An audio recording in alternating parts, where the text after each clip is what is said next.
Tripura haste kitingino Tripura khet mojur union motha songjak mane salpala jagai tongo kokte salo panda kotor songjaka CPIM saltang hangor CPIM habanogo bodoni banati samane bisingtui panda cengirkha Tripura khet mojur union ni tangphang semolde kogna thenibo semolde saka 1980 bisini 1920 me salo Udaipur dolini town hall Tripura khet mojur union asaimani asalni yaglo Huk haba khalaichannai tangchana rongni bagino hamkani samung nahari samung tangai tongo asuk simia tabuni hapang jeti khlai huk haba khalaichannai tangchana lukurong thanibo jeti khlai shepsap shapli tongkha abno tiyo sejamung punuka te bosaka huk haba khalaichannai te tangchana lukurong sakawa belekina satok pita khlaikya tabuni hapang haine bagai tabuni hapono sejamung punuka Tripura khet mojur union ni tangphang samolde আজকের আমাদের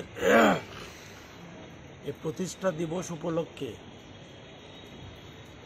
যারা রাজ্য কেন্দ্রে সমবেত হয়েছেন আমার কথা বলার প্রারম্ভে আমি আপনাদের সকলকে রক্তিম অভিনন্দন জানাচ্ছি 1980 সালের 19 এবং 20 মে উদয়পুর শহরের টাউন হলে ত্রিপুরা ক্ষেত মজুর ইউনিয়ন এই সংগঠনটির জন্ম হয়।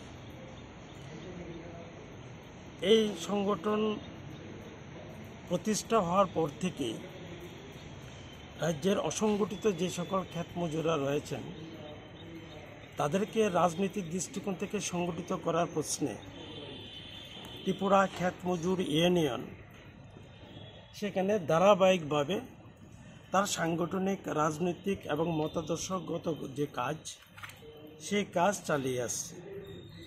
এই যে প্রথম সম্মেলন আমাদের হলো বা আত্মপ্রকাশ ঘটল আমাদের সংগঠনের উদয়পুর সম্মেলনের মধ্য দিয়ে তার যে রাজ্য কমিটি গঠিত হয় 37 জনের তার সভাপতি নির্বাচিত হন দশরথ দেব আর সম্পাদক নির্বাচিত হন সম্মেলন থেকে সমর চৌধুরী। তখন 1980 সালে তেমন আমাদের সভ্যপদ ছিল না, 13,542 জন শুধুমাত্র আমাদের সভ্য ছিল। বলা যেতে পারে সেই সম্মেলনের পর থেকে আমাদের সংগঠন ক্রমশ সেখানে তার শক্তিশালী হয় এবং তার যে দৃষ্টিভঙ্গি সাংগঠনিক যে কর্মকাণ্ড এটাকে আরও বেশি সম্প্রসারিত করার উদ্যোগ সংগঠন গ্রহণ করে। ত্রিপুরাতে একমাত্র সক্রিয় যে সংগঠন ক্ষেত মজুর সংগঠন একটাই সংগঠন ক্ষেত মজুরদের যারা আমরা সংগঠিত করছি।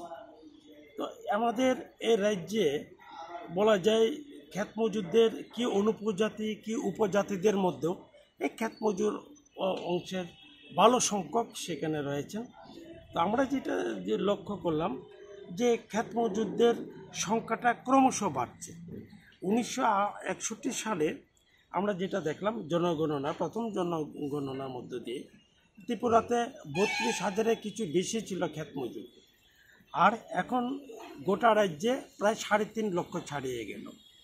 তার কতগুলো কারণ হলো, বিশেষ করে আমাদের দেশের কেন্দ্রীয় সরকার যারা দিল্লির মসনদে বসে দেশটাকে পরিচালনা করলেন বা করছেন তাদের কৃষক বিরোধী নীতির কারণে আজকে যারা প্রান্তিক চাষি বা গরিব চাষি মাঝারি চাষি তারা জমি হারিয়ে সেখানে ক্ষেত মজুরের নাম লিখাচ্ছেন।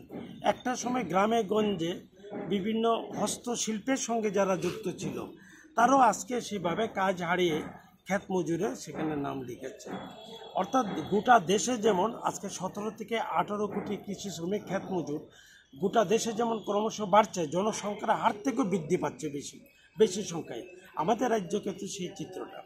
কিন্তু আমরা যেটা দেখছি আমাদের দেশের কেন্দ্রীয় সরকার রাজ্য সরকার তারা কৃষকদের স্বার্থের কথা বলছেন, কিন্তু বাস্তবে যেটা লক্ষ্য করা যাচ্ছে যে এগ্রি সেক্টরকে শক্তিশালী করার প্রশ্নে কোনো সরকারই সেই ধরনের সদর্থক ভূমিকা তারা পালন করেনি। ফলে আজকে এগ্রি সেক্টরে বহুমুখী ক্রাইসিস সংকট সেখানে আমরা লক্ষ্য করছি।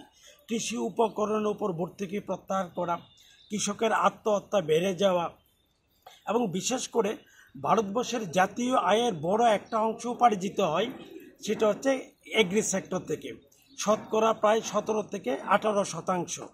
কিন্তু আজকে অবহেলিত ভারতবর্ষের এগ্রি সেক্টর। তাই শুধু তাই নয়, গোটা দেশে বিজেপি পরিচালিত যে এনডিএ সরকার, রাজ্যের যে বিজেপি আইপিএফটি জোট সরকার, তাদের জনস্বার্থের পরিপন্থী নীতিগুলোর কারণে সেখানে গরিব শ্রমজীবী অংশের মানুষ সহ সমাজের সকল স্তরের মানুষ আজকে বিভিন্ন দিকে আক্রান্ত। ত্রিপুরা রাজ্যে তো আর্থসামাজিক অবস্থার এতটা ডেটোরেট করলো, এতটা অবনতি ঘটলো, ভাবা যায় না। খিদের জ্বালা মা তার প্রিয় সন্তানকে বিক্রি করে দিচ্ছেন। এই একটা দুর্বিষহ পরিস্থিতি আমাদের রাজ্যে গোটা দেশে তৈরি হয়েছে। উপরন্তু যেটা আমরা দেখছি সেটা হচ্ছে ধর্মের ভিত্তিতে, সম্প্রদায়ের ভিত্তিতে মানুষকে বিভাজন করো এবং রাজনৈতিক স্বার্থটাকে চরিতার্থ করো। এটা বিজেপি আরএসএস সেখানে মাঠে নেমে গেল।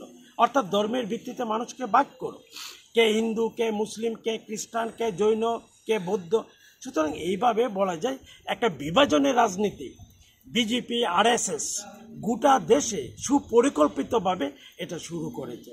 সুতরাং তার প্রতিবাদে আমাদের ক্ষেত মজুর সংগঠন, আমরা জন্মলগ্ন থেকে সেখানে প্রতিবাদ করে আসি। আমরা ঐক্য চাই।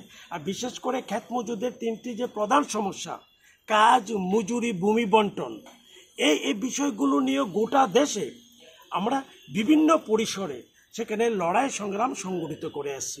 আজকে প্রতিষ্ঠা দিবসে আমাদের এটাই শপথ হবে, ভারতবর্ষের যে অসংগঠিত যে সকল কৃষি শ্রমিক তাদেরকে সংগঠিত করা, রাজনৈতিক এবং মতাদর্শগত দিক থেকে, সাংগঠনিক দিক থেকে, এবং কেন্দ্রীয় সরকার এবং রাজ্য সরকারের জনস্বার্থের পরিপন্থী যে নীতি তারা গ্রহণ করে চলেছেন তার বিরুদ্ধে মানুষকে লড়াই সংগ্রামে আরও ব্যাপক সংখ্যায় সেখানে তাদেরকে সামিল করা। এই কাজটুকু আমাদের অবশ্যই গ্রহণ করতে হবে। সেই দায়িত্ব ত্রিপুরা ক্ষেত মজুর ইউনিয়ন আমরা পালন করব। সেই জন্য আমরা সমাজের সকল স্তরের মানুষের কাছে সেই আবেদনটুকু রাখতে চাই যে এই সময়ের মধ্যে দেশটাকে রক্ষা করা, দেশের সংবিধানকে রক্ষা করা, তার যেন তারা একটা বলিষ্ঠ ভূমিকা সেখানে গ্রহণ করে।